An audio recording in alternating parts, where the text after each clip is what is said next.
So I'm a political science professor at Trinity College, and I have been teaching here for about 20 years. And this semester, I happen to have two Watkinson graduates in my American National Government class.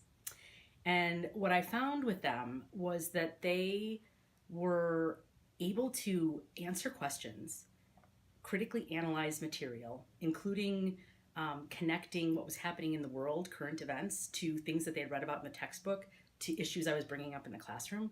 They were able to bring together information and analyze it in a really interesting way. And they weren't bashful about raising their hands. If they didn't know something, they would answer part of it and stop and say, I don't know anymore, which I had a lot of respect for. But there was one particular day where one of them started answering a question that I had asked and kind of stumbled. And then the other Watkinson graduate in the back of the class, raised her hand and piped in and said, no, let me, I think what she means to say is this. So she answered the rest of the question. And I saw this sort of tag team thing go on with those two, but they also helped other students in the classroom.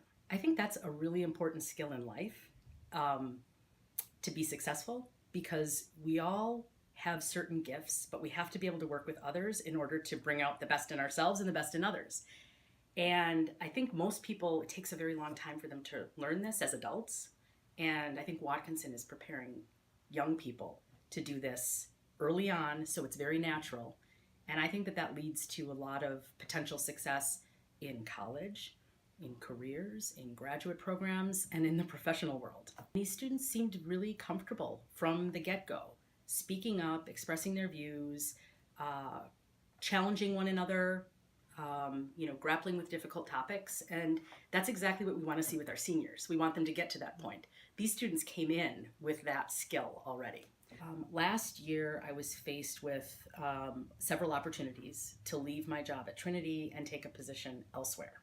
And they were all attractive options. And I had to really think carefully about what was best for me and what was best for my family. And knowing that my son was doing so well at Watkinson and loved it, and I saw him thriving, I just couldn't walk away from that. These are difficult decisions, but I think ultimately at the end of the day, education is the most important thing. And he's getting an exceptional education that's going to serve him for the rest of his life.